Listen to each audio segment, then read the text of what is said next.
Hey y'all, welcome back to the This Day podcast. Here we are in a new season, a new year, a new episode, and thank you so much for joining us. I cannot wait for you to hear today's episode.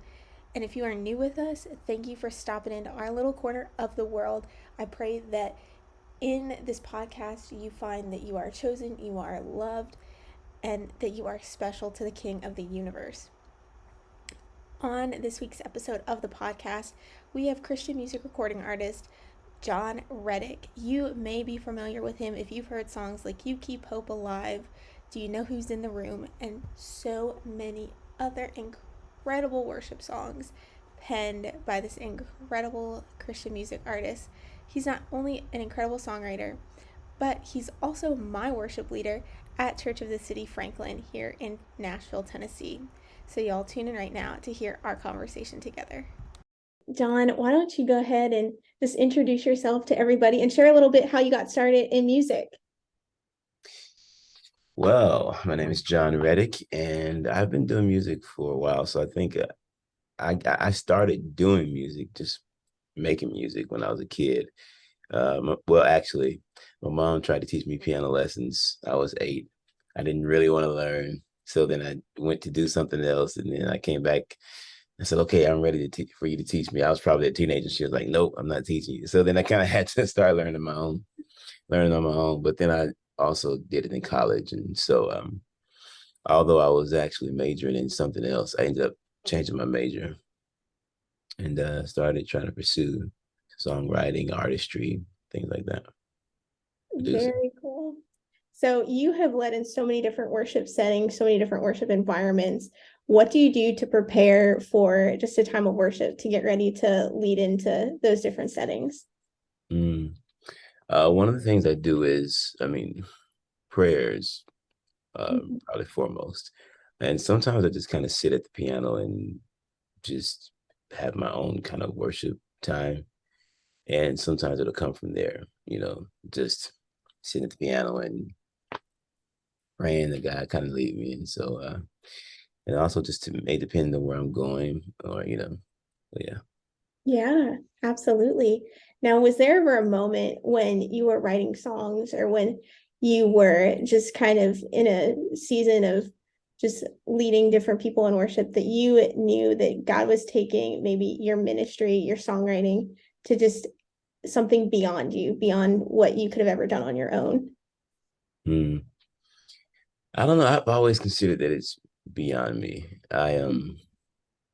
I think when you get to hear the stories of people, like people's testimonies, you realize that you're participating in something way beyond you.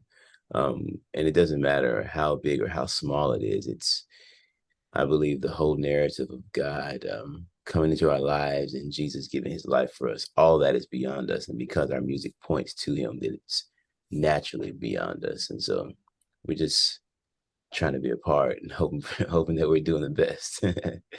Yeah, absolutely.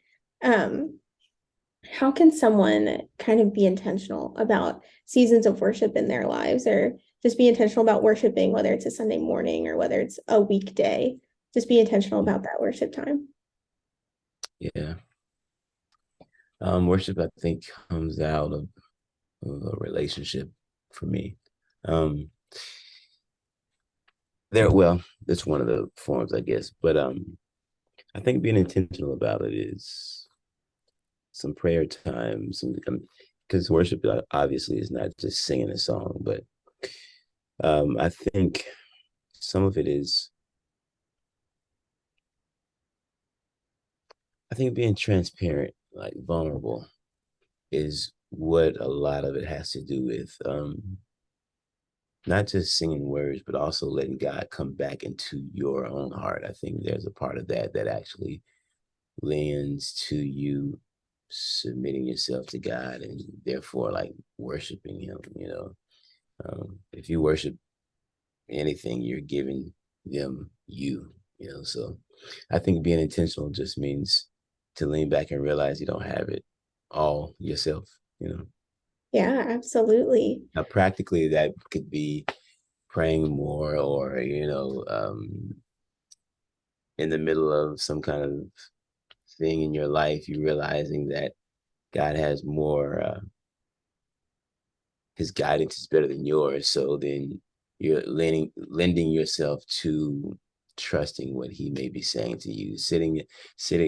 I think sitting and taking time sometimes. Sitting still actually is a thing that I love to do. That helps you just kind of come back to a spiritual balance in God. So Yeah.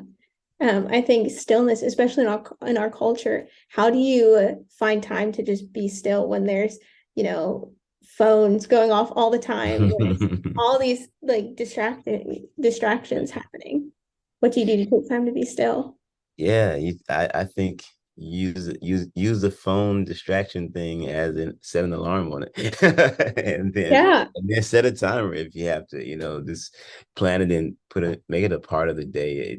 It's a old practice, but you can get to it in new ways, I guess, if you want to say. Yeah, I think that's so good. Now, what would you tell yourself? What advice would you give yourself 10 years ago, knowing what you know now? Just about life, about music, just anything. I would say keep believing in the dream that you feel like God put in your heart.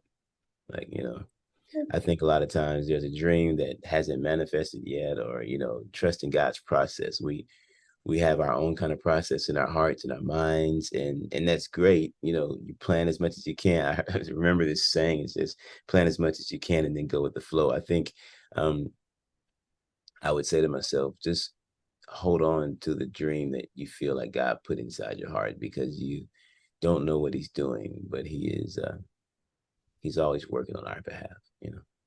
That's so good. Well, John, it's been so good talking to you today. Yeah. Now, where can people keep up with you, keep up with all that you're doing with songwriting, all that you're doing with touring, just all the things? Yeah, you can find me on Instagram or TikTok or Twitter, Facebook, any of the social media places, and you'll find the music anywhere you listen to music. So that can range from Apple Music and Spotify to Pandora, iTunes, all those different YouTube. So we try to keep you all, keep things coming your way. That's what we try to do. So yeah, Perfect. Well, thanks so much for talking with us. We definitely absolutely, appreciate it. absolutely. Thank you. Y'all, thank you so much for tuning in today to this brand new episode with Jon Reddick. Go check out his music. Go check out where he's going to be on tour. And if you want to keep up to date with us here at This Day Ministries, you can find us on Facebook, Instagram, YouTube, all the things. We have some pretty exciting announcements coming here in 2023. We are headed over to Israel in November 3rd through the 10th. So you do not want to miss that. For more information on that, you can head to holylandtrips.net to see if you want to come with us. We are taking some of our closest friends, and it's going to be a big party over in the Holy Land. So come join us. Y'all know that you are so, so loved, and we cannot wait for this next episode.